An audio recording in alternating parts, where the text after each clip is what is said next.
Hello, everybody, and thank you so much for tuning in to this episode of the Lockdown Business Lowdown. So today I am with the gorgeous Nancy, and Nancy is going to be talking all about everything that she does, what she's all about, her background, how you can... Actually, do you know what, Nancy? I'm just going to let you explain what you do because I probably won't do justice. So I'm going to pass it straight over to you. Thanks, Nat. Well, firstly, thank you for letting me be a guest on your show. So that's great.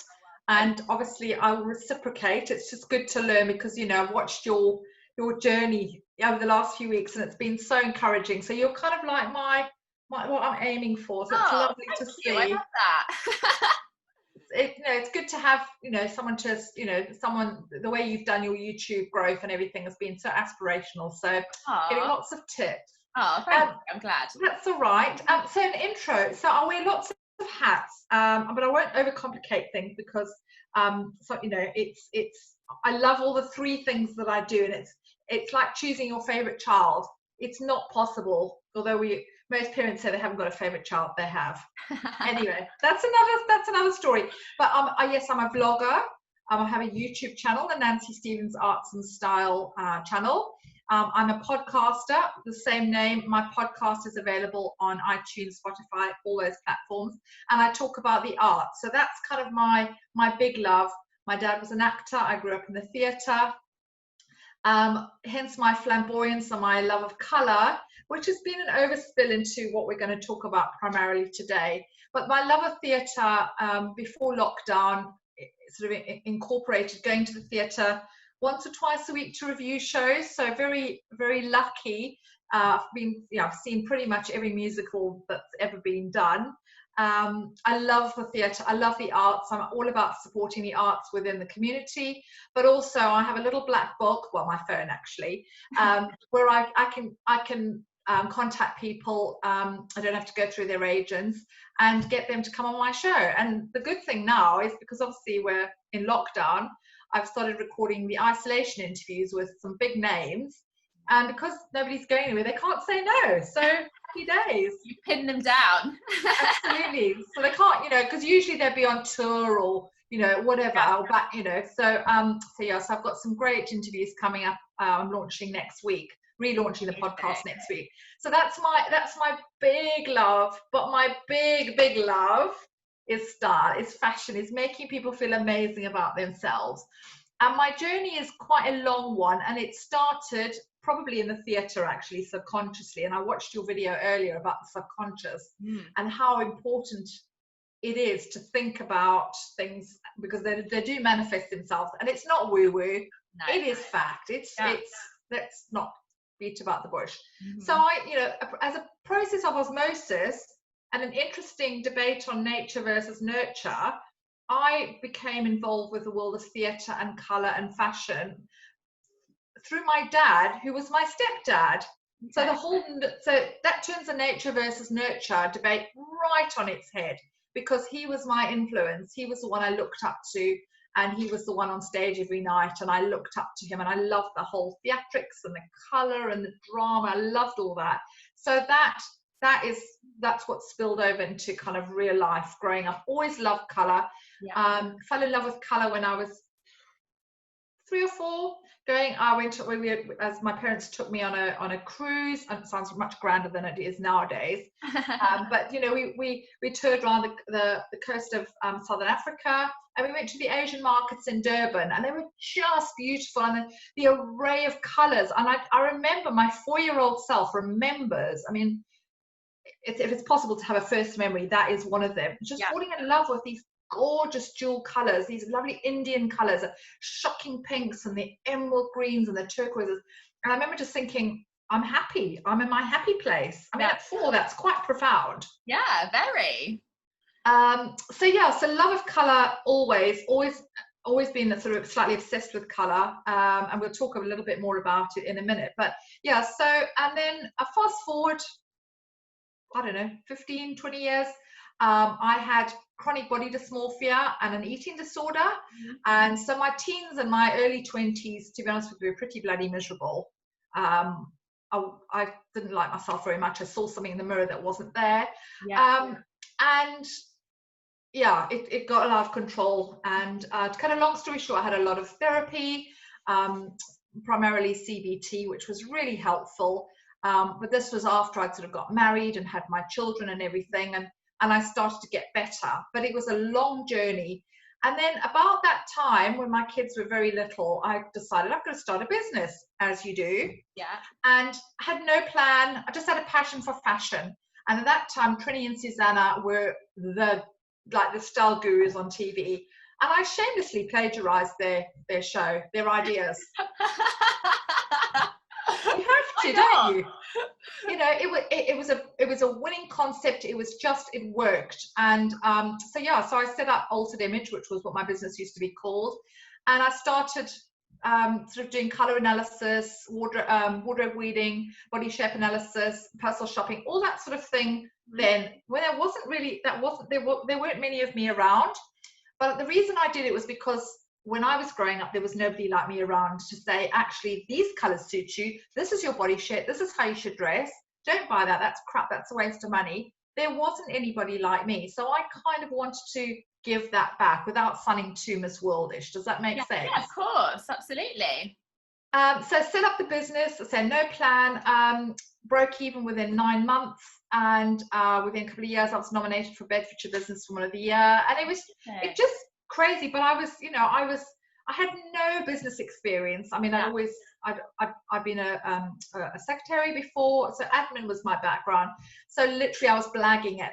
This is the days before social media. Yeah. And I used to have to just pick up the phone and I rang the editor. I remember what gave me my big break, because I rang the editor of a local magazine, glossy magazine in Milton Keynes called Style MK, and just said, can I do a feature on you? And she's like, oh no, you know, we've got an image consultant already, and she advertises with us. And I knew who this woman was, and she was my direct competition. And I said, oh yes, but I'm different. Let me show you. So I basically blagged my way in, went to her house, we got on really well, trashed her wardrobe, did her colors, and basically said, you know, this is what I think you should wear going forward. And she loved it. And then 3 months later, I rang her back and said, right, let's go shopping. So I got a double page spread again, and we had an amazing shopping trip.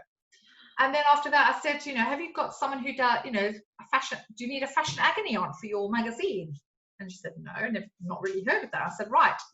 Here I am. So basically prostituted myself shamelessly, and I got this amazing profile because, you know, I never ever paid for advertising. I've never paid for advertising, and it spiraled. And word of mouth was how it all began. Networking was a big thing in those days, and I was a networker of the year. And you know, you stood up, you did your 30-second pitch, and it was your business grew. My business grew very organically, and people would stand up and go, "I've been Nancied," and that became a catchphrase. I love that.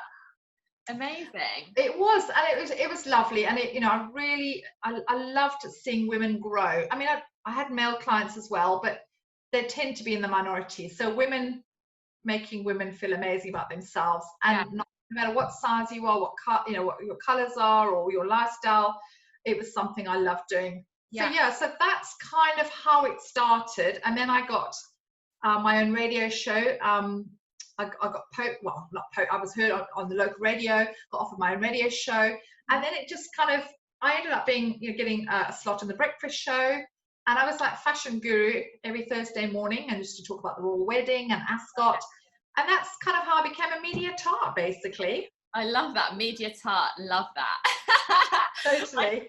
I just want to touch on, actually, you know what you said a minute ago, and you were saying how, you know, you had no business background, but you kind of, you broke even within 9 months. Yeah. That just, for me, that just emphasizes when you're doing something you're passionate about, that's all that matters. Yeah. If you're passionate about it, you will just go with it, and it happens. Yeah. Totally. Absolutely. Yeah. And I, you know, even now, I'm not a natural business person. I'm not a salesperson. I'm not commercial, but I love what I do. And for me, it's more about empowering women, especially women who feel like I used to feel crap about myself. So to me, that is, you know, in lockdown, I've been doing a lot of virtual styling sessions, and that's been lovely, because these are people who wouldn't normally do this, because they might feel a bit shy or reticent about having a complete stranger come into their home and talk to them in their bra knickers, basically. Yeah. Letting loose, literally. Literally. So let's talk about lockdown. So just generally speaking, how have you found it? What have your thoughts been about this whole situation? Uh, well, in terms of how I've dealt with lockdown, I think like a lot of people, you have highs and lows, but in the main, I'm a very positive person. I'm very much glass half full. Yeah. So I've turned it into a positive. I've created a YouTube channel, which, as you know, is not that easy. It's a lot of work. Yeah. And I've got newfound respect for YouTubers. This is a full-time bloody job, It really is. It really is. You don't realize it, do you, until you start doing it and you're like, oh, well, that's 5 hours gone. Absolutely. So yeah. I've been creating, so I suppose that the positive that a lot of positives, I mean, no real negatives actually. Yeah. The positives is that I've developed a YouTube channel, and it's not something I ever thought I could do. And as someone who's middle-aged, my kids said to me, "Oh, Mum, why are you doing that?" Oh, because I'm literally the most embarrassing mother. I mean, because earlier today I was being filmed doing the pillow challenge again. Oh, brilliant! But my kids are like, "Why can't you just be normal?" That's boring. No, it is boring. Yeah, it's boring. I remember going to parents' evening once in a full on red maxi dress and hooped earrings and wedges and my kids go, "Why can't you dress like all the other mums?" I mean, why? Why do I want to wear jeans and a fleece? Why do I want to look like everybody else? They're like, I think secretly, I think they're quite proud of me, but they would never admit it. Yeah, they are. Anyway, how did we get to that? Oh, so lockdown. So created a YouTube channel, and I wear the 3 hats on there. So the vlog that I started with, which is how it all began, was Diary of a Confessions of a Menopausal Mummy, and that was just, I ate my son's Easter egg, felt obviously dreadfully guilty about it, and I just vlogged about it, and it resonated, and people liked it, and I think people like the fact that I'm normal. Well, that's open to discussion, but I'm not your average YouTuber, and I think that I've got a voice because there's not many 53-year-old women doing YouTube. Mm-hmm. I've Googled it. There's not many people doing what I'm doing. So even when my kids are going, "Oh God, I don't know any other middle-aged women doing it," I'm like, well, actually, more reason for me to do it. 100%. Yeah, so I do that, and I post #Fashion Friday, and I wear a different outfit every Friday, and encourage people on Instagram to wear an outfit that brings them joy and tell me why they love that.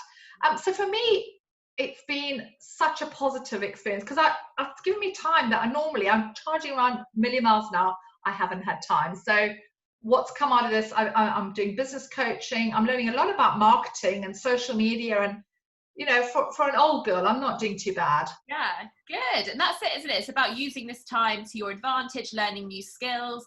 And I think, when you are entrepreneurial like you are, you do just naturally think, right, what else can I do? How can I make this better? And that's kind of what comes naturally to you. Absolutely. I'm excited to see your outfit tomorrow for Fashion Friday. Yeah, well, I was thinking about obviously the choice of why wear what I wear, and generally it has to be an outfit that just jumps out at me, and it inspires love and confidence. But then there's very few things in my wardrobe that don't do that, and if they're there, I have to ask myself, why are they there? Get rid. That's it's kind of preach or heal thyself. Yeah, that's what I tell other people to do. Yeah. So I mean, is it all right if I show a little bit of color? Yeah. Color analysis. Oh, do what you want to do. So so talking about sort of color and how important it is. Yeah. We as a nation are addicted to black. It's a comfort thing. I'm guilty. We think it's slimming, we think it's elegant, it's sexy, and the irony in the fashion industry, that's what everyone wears, like high fashion. Yeah. But my ethos is some women look great in black, but it depends on your seasonal coloring.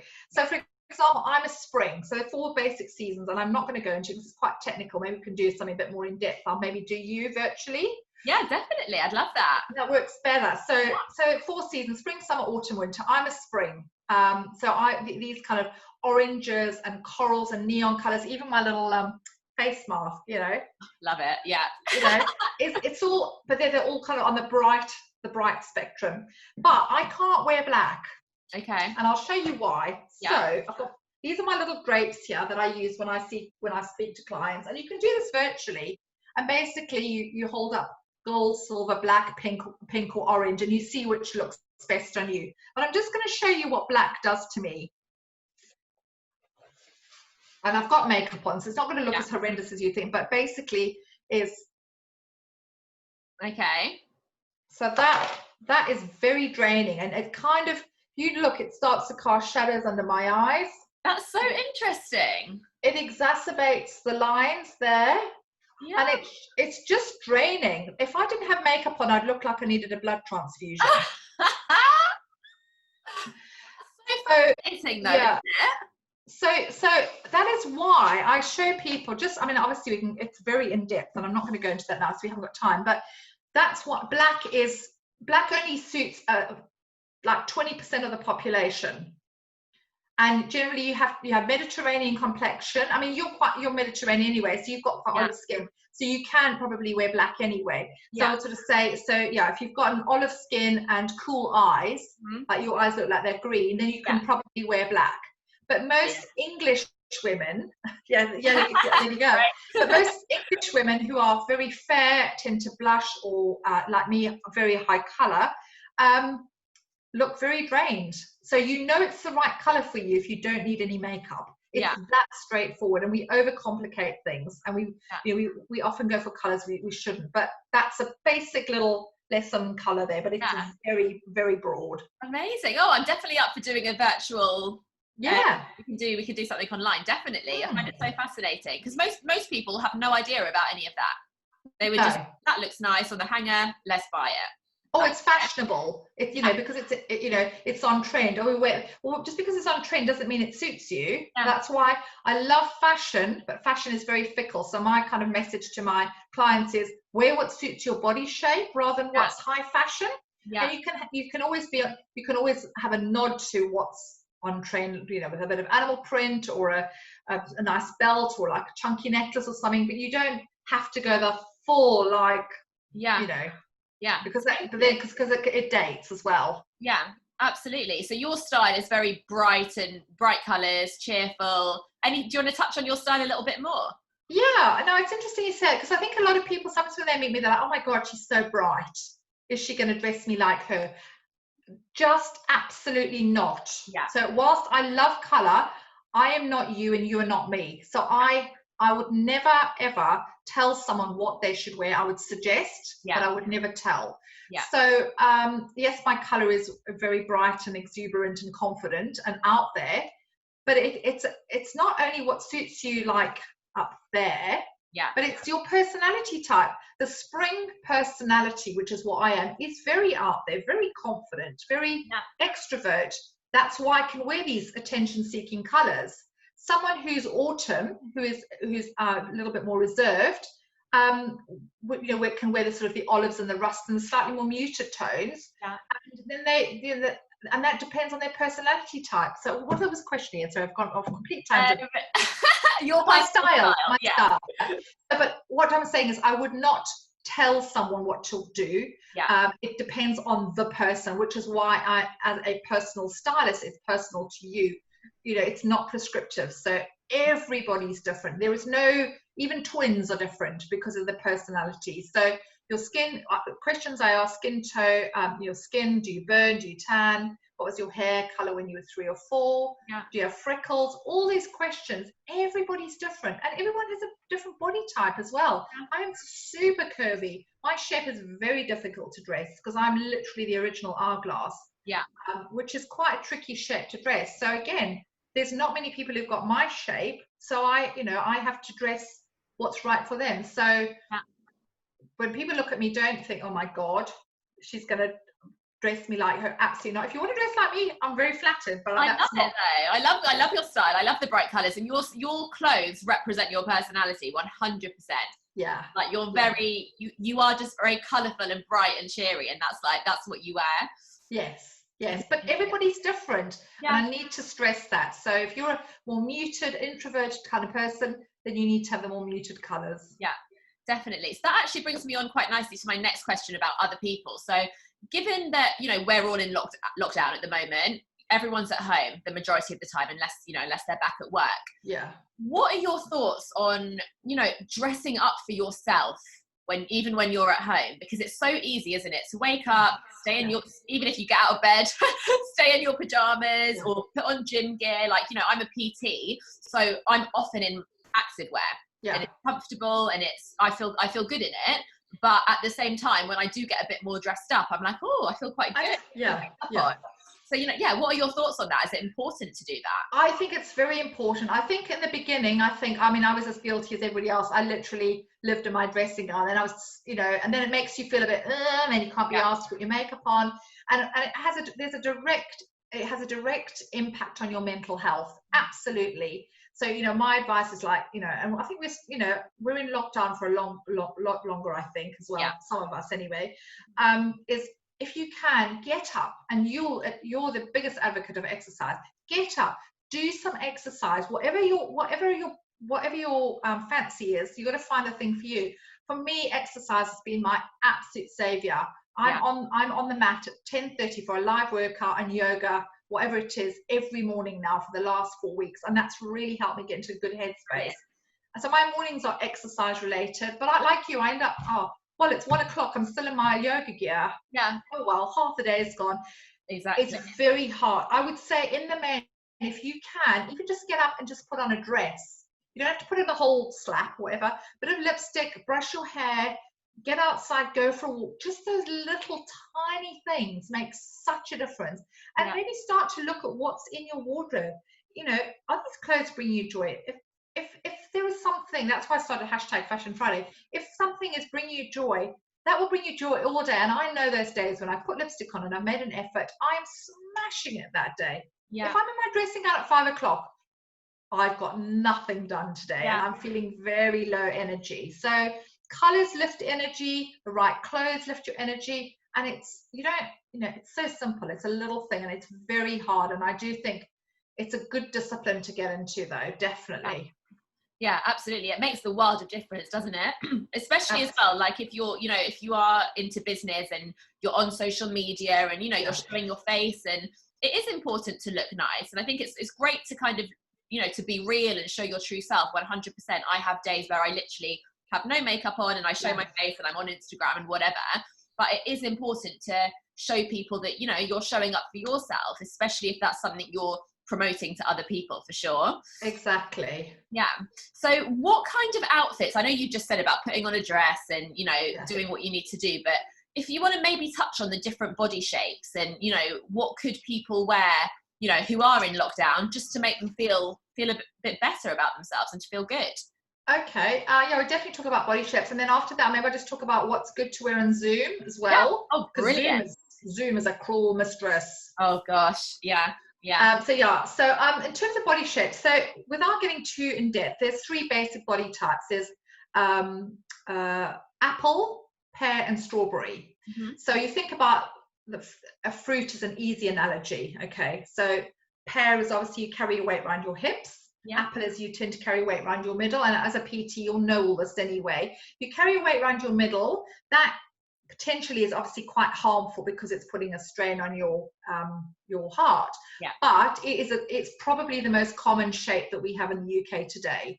So quite, you know, so the apple shape and quite a slim leg. So apple shapes, which I'll talk about as most common shape, is quite an easy shape to dress actually, but a lot of apples don't do themselves any favors. So what they tend to do is they just wear big and baggy. So what you have is this like round body and these little legs sticking out, and it just makes you look disproportionate. I'm a great believer, and yes, we're in lockdown, and probably like most of us, we've not socially distanced ourselves from the fridge. My waist is not what it was at the beginning of lockdown, but I'm working on it. You know, I don't want to be winched out of the house in 4 weeks' time when I have to go back to work. So obviously being comfortable is important. But again, if you try and hide, you just look bigger. And that's what a lot of apple shapes do. They tend to go up a couple of sizes and they look really like bulky, and it doesn't do you any favors. So I would say try and create the illusion of a waist. So I'm not saying necessarily wear a belt, but wear something that's a little bit more fitted, that might sort of be a bit more empire line. You have to be careful with empire line because you can look preggers. So it's, you know, but I would say separates are really good. Separates are really good for apple. shaped women. And generally they say they have amazing legs. So tend to have good cleavage. Show your cleavage. Make sure that you've got the right bra. 80% of women are wearing the right bra. That's a whole other conversation. But you know, after lockdown, if you can get fitted with the right bra, it's like the best diet, because you get your torso, you get all your midriff torso bit, and that's the bit when you're apple you really need.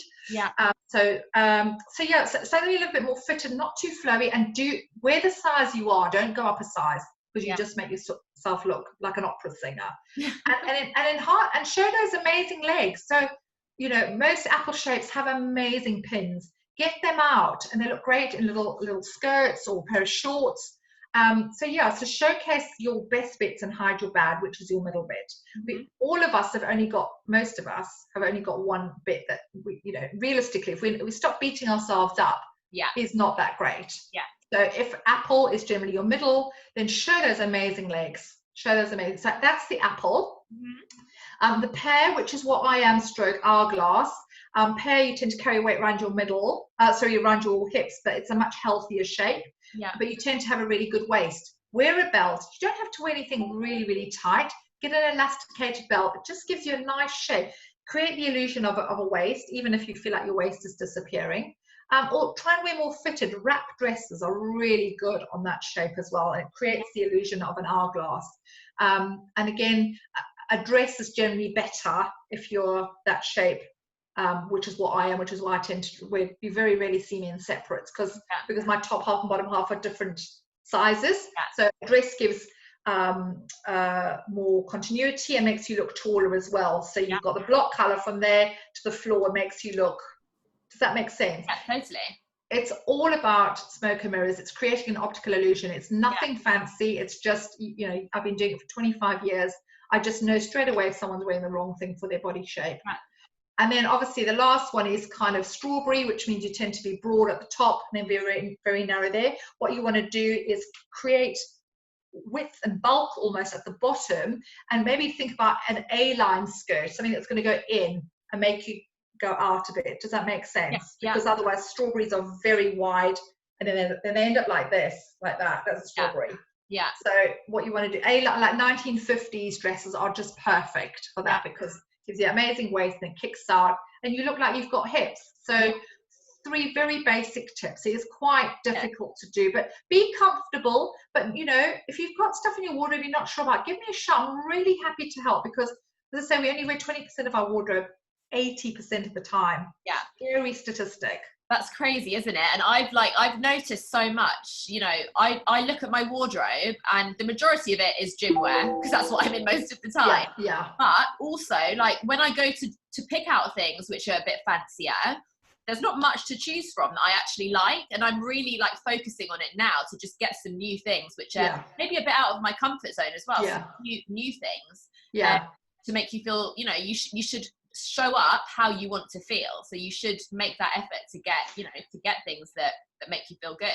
Absolutely, because we only, you know, this is why when I used to network, we had 30 seconds to stand up and deliver our pitch, was that you only have 30 seconds to make a first impression. You can never undo that first impression. And things like Zoom, you know, Zoom, I mean, the first time I did Zoom, I didn't have any makeup on, and I was like, oh my God, it's, you know, because you've got to look at yourself, but other people have got to look at you. And remember, it's quite a distorted image.